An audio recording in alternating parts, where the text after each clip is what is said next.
পুরী বেশিরভাগ বাঙালির মতো আমাদের পরিবারের কাছেও এটা অনেকটা নিজের ঘরের মতো। মন্দিরের চূড়োর ওই পতাকা দেখে যতটাই আনন্দ লাগে ততটাই ভালো লাগে এই সমুদ্রের ধারে এসে জলোচ্ছ্বাস দেখতে। বন্ধুরা, আমি দেবস্মিতা চলে এসেছি আমার চ্যানেল ড্রিম ডেস্টিনেশন অ্যান্ড দেবস্মিতার নতুন একটা ভিডিও নিয়ে। আজকের ভিডিওটা অনেকটা আবেগমাখা গল্পের মতো। পুরী সম্পর্কে সবারই কিন্তু কম বেশি অনেক জ্ঞান আছে এবং প্রচুর চ্যানেলে প্রচুর ভিডিও দেখে তোমরা অলরেডি কিন্তু অনেক নলেজ গ্যাদার করে নিয়েছো। তবে আজকে আমি শুরু করছি একটু নিজের ব্যক্তিগত আবেগ নিয়ে। কোন ছোটবেলা থেকে বাবা মার হাত ধরে আমার এই পুরী আসা শুরু, আর এখন আমার মেয়েও কিন্তু সেই ধারা বজায় রেখেছে। বছর বছর অন্তত একবার পুরী আসা চাই আমাদের। আর যতবারই আসি পুরীতে আমাদের প্রথম পছন্দ থাকে সমুদ্রের ধারেই কোনো হোটেলে থাকা, কারণ এর একটাই সুবিধা, ঘরেও বসেও আমরা কিন্তু সমুদ্রটাকে উপভোগ করতে পারবো। তবে হ্যাঁ, সমুদ্র উপভোগ করার সাথে সাথে শ্রীক্ষেত্রে যখন এসছি তখন মন্দির তো একটা অন্য টানের জায়গা।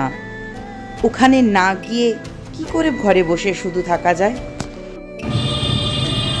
আচ্ছা, মহাপ্রভু ডেকেছেন তাই অন্যবারের মতো আবারও চলে এসেছি। যখন প্রভু ডাকেন তখন সেই ডাকে সাড়া দেওয়ার জন্য আমাদের চলেই আসতে হয়।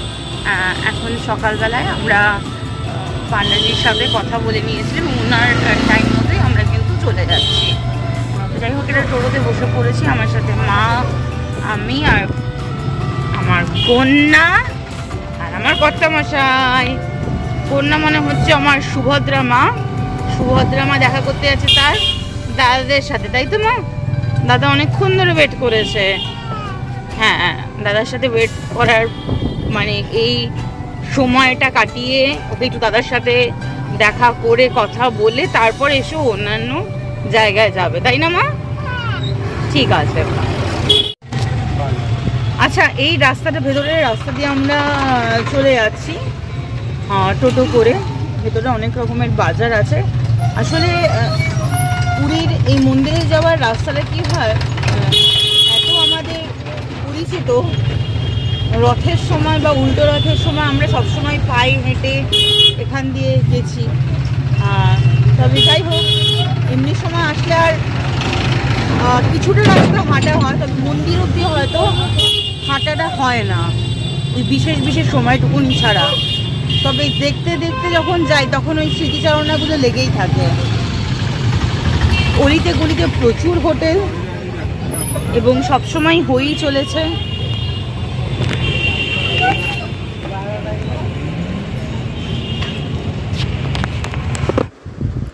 আমরা মোটামুটিভাবে সকাল 10টা নাগাদ মন্দির প্রাঙ্গণে পৌঁছে গেছিলাম। আমাদের পান্ডাজি বলেছিলেন দক্ষিণ দুয়ারের কাছে দাঁড়াতে। তো আমরা কি করেছিলাম, পৌঁছে গিয়ে মন্দির প্রাঙ্গণটা একটু ঘুরে ঘুরে দেখছিলাম।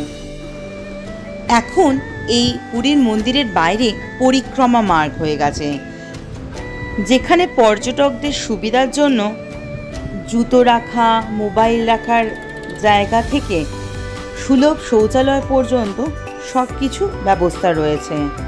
এবার আমরা দক্ষিণ দুয়ার দিয়ে মন্দিরে প্রবেশ করব। তার আগে দেখায় যে এই প্রবেশদ্বারের পাশে কিন্তু একটি হনুমান মন্দির আছে, যেটা ছোটবেলা থেকে আমরা আসলে সবসময় মন্দিরে ঢোকবার আগে ওই হনুমানজির মন্দিরেও প্রণাম করে ঢুকি। এই দেখো, এই মন্দিরের উল্টো দিকেই হচ্ছে পরিক্রমা মার্গ। বন্ধুরা, আমরা মন্দির প্রাঙ্গণে ঢুকে খুব ভালোভাবে প্রভুর দর্শন করে আসলাম।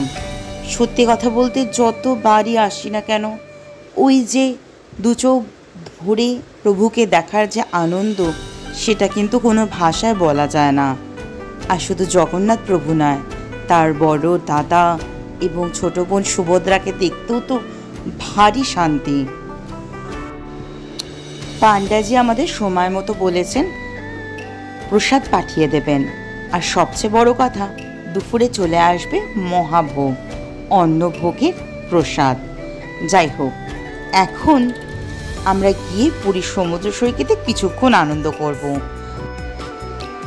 আর আরও একবার পুরীতে আসার সার্থকতাটা থাকবে সেই চেনা জায়গাগুলোকে নিজের মতো করে আপন করে নেবার। এই সমুদ্রের ফেনা দেখতে যে কি আনন্দ লাগে না, সেটা মনে হয় ভাষায় প্রকাশ করা যাবে না। আর এই যে আমার ছোট্ট কন্যা, দেখো ও কি সুন্দর সমুদ্রের জলে ভিজে ভিজে এসে বালি মেখে সেটাকে আনন্দ করছে। পা যতবারই ভেজায় ততবারই মনে হয় ও নতুন কিছু আবিষ্কার করছে। ও চোখে মুখে কিন্তু আমি সেই অভিব্যক্তিটা দেখেই বুঝতে পেরে যাই। বাবা মেয়ের খুনসুটি সমুদ্রের ধারে এসে যেন নতুন রকমের একটা রূপ পায়। বালির মধ্যে দিয়ে দৌড়ানো, এটা কি কম আনন্দের কথা? আর দেখো মেয়েকে কীরকম দৌড় করাচ্ছে অ্যাক্টিভিটির সাথে সাথে। এবার মেয়েও কিন্তু ছাড়বার পাত্রী নয়, ঠিক কাঁধে উঠে পড়বে। ওদের কার্যকলাপ দেখতে দেখতে আর একটু এগিয়ে গেছিলাম, দেখছিলাম ওই পাশটা একটু ভিড় বেশি। আর দেখো কি সুন্দরভাবে জেলেরা আর নুলিয়ারা মিলে কত কিছু তুলে এনেছে। আমার তো বেশ লাগলো বন্ধুরা। নতুনভাবে নতুন করে এই চেনা জিনিসগুলোকে যতবারই আসি না কেন, আমার মনে হয় আরেকবার করে ভালো লাগার মাত্রাটাকে বাড়িয়ে দেয়।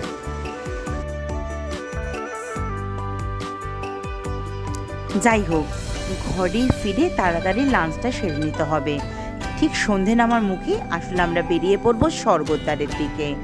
সেই পরিচিত গলি আর দোকানগুলোকে আরেকবার আপন করে নেওয়ার পালা। এই যে দেখো বন্ধুরা, পুরীর স্বর্গদ্বারে বিচের কাছে বিচ মার্কেটের সামনে কিন্তু আমরা পৌঁছে গেছি। এ এক অদ্ভুত জনসমুদ্র। যখনই আসো না কেন, যে সিজন, যে মাস, যে সময়, সব সময় এখানে জমজমাট ভিড়। এই দেখো মহাপ্রভু স্ট্যাচু, আর সামনেরটা হচ্ছে পুরনো মহাপ্রভু স্ট্যাচু, আর উল্টো দিকে হোটেল নীলাচল। তাহলে বুঝতে পারছো একদম স্বর্গদ্বারের প্রপার লোকেশনে আমরা হাজির হয়ে গেছি। আর উপর থেকে এই ছাতার ভিড়গুলোকে দেখে কি যে মনের মধ্যে একটা আনন্দের ঢেউ খেলে না। কত রকমের পশা সাজিয়ে মানুষজন বসে রয়েছে, সাথে চলছে বিকিকিনি। প্রত্যেকজন মানুষ কিন্তু কিছু না কিছু কেনাকাটাতে ব্যস্ত। স্বর্গদ্বারে বিচ মার্কেটে খানিক ঘোরাঘুরির পরে চলে আসলাম এই শাহু টিফিন সেন্টারে, ওই নীলাচল হোটেলের একদম সামনেই। বাবা, যতবারই আসি না কেন এই দোকানে আসাই চাই।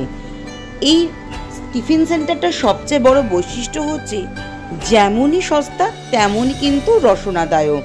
কি নেই এখানে! মশলা চা থেকে আরম্ভ করে রসগোল্লা, ছানা পোড়া, মদনমোহন সব কিছু অথেন্টিকভাবে এখানে বানানো হয়। তাছাড়া গরম গরম কচুরি, জিলিপি এসব খেতে চাইলে তোমাদের অবশ্যই কিন্তু এই দোকানে চলে আসতেই হবে।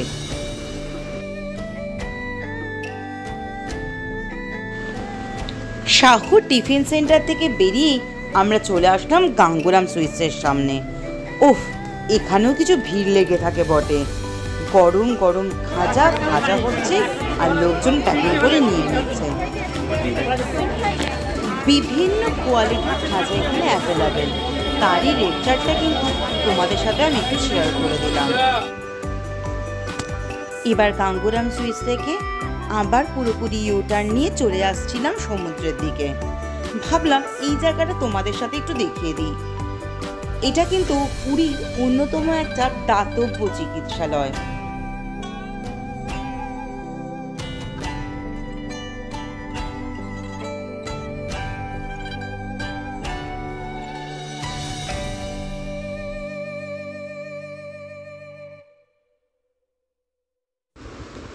দেখো তো বন্ধুরা, এই জায়গাটা তোমরা চিনতে পারলে কিনা? এটা কিন্তু স্বর্গদ্বারের ধারে অন্যতম পুরনো জগন্নাথ মন্দির। মূল মন্দিরে যারা প্রবেশ করতে পারো না, মানে ধর্মের কিছু বিধিনিষেধ যেখানে আছে, তার জন্য কিন্তু মন খারাপ করলে চলবে না। তোমরা চলে এসো এই মন্দিরটাতে। এই মন্দিরটাও কিন্তু ভীষণ ভীষণ জাগ্রত এবং প্রতিদিন এখানে নিয়ম করে আরতি হয়। প্রভুকে দেখে এখানে মন প্রাণ একদম ভরে যাবে।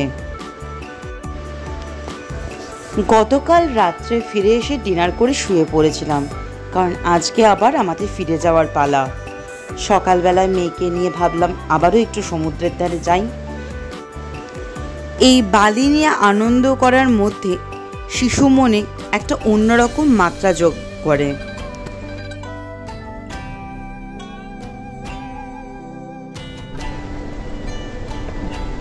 আমার মেয়ে বসে বসে যখন বালি নিয়ে খেলা করছিল, তখন এই উটটি কিন্তু সামনে যাচ্ছিল, আর সেটা দেখে শিশু মনে আবারও এক আনন্দ যোগ করলো, যখন সে চাইলো বাবার কাছে যে উটের পিঠে করে সমুদ্রের ধারে ঘুরবে।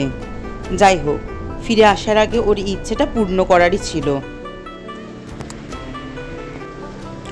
ওর বাবা ওকে নিয়ে উঠে বসে গেল, আর চলছিল কি সুন্দর স্বর্গদ্বারে সমুদ্রের বীচ বরাবর, আর আমি তার সাথে সাথে ওদের ভিডিও করে ভীষণ মজা পাচ্ছিলাম।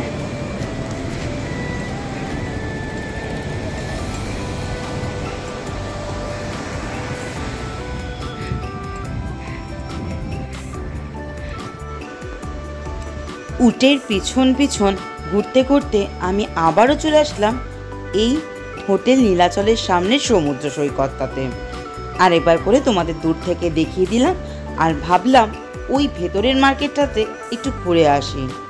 ঘুরতে ঘুরতে চলে আসলাম ভারত সেবাশ্রম সংঘের সামনে।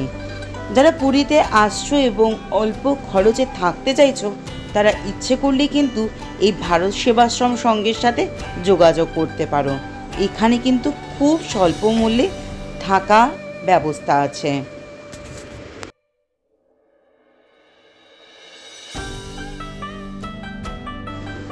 ভারত সেবাশ্রম থেকে এগিয়ে যেতেই ডান দিকে চোখে পড়বে তোমাদের এই গুরুদুয়ারা। এই গুরুদুয়ারাতেও কিন্তু তোমরা চাইলে থাকতে পারো, তবে প্রত্যেকটা জায়গারই কিন্তু নিজস্ব কিছু নিয়মকানুন আছে, আর সেই প্রত্যেকটা জায়গার প্রত্যেক চিন্তাভাবনাকে সম্মান রেখে তবেই কিন্তু আমাদের থাকা উচিত। একই রাস্তা বরাবর সামনে এগোতে চোখে পড়বে ভারত সেবাশ্রম দ্বারা নির্মিত এই সুবিশাল ফ্রি রিডিং লাইব্রেরি। চাইলে কিন্তু এখানেও তোমরা সময় কাটাতে পারো। পুরীর এরকম অলিতে গলিতে, সমুদ্রের ধারে হোক বা মন্দিরের মেন ফটকের সামনেই হোক, অনেক কাহিনী জড়িয়ে রয়েছে। শুধু তোমাদের দেখে নিতে হবে, খুঁজে নিতে হবে, জড়িয়ে যাবে নিজেদের মতো করে স্মৃতির একটা গল্প। আজ তো শুধু আমি আমার আবেগ নিয়ে নিজের গল্পটুকু তোমাদের সাথে ভাগ করে নিলাম। আশা করব আমার মেয়ে সুভদ্রাকে নিয়ে বছর বছর যেন এভাবেই পুরী আসতে পারি। ভালো থেকো বন্ধুরা, তোমরাও এভাবেই প্রভুর কাছে এসো।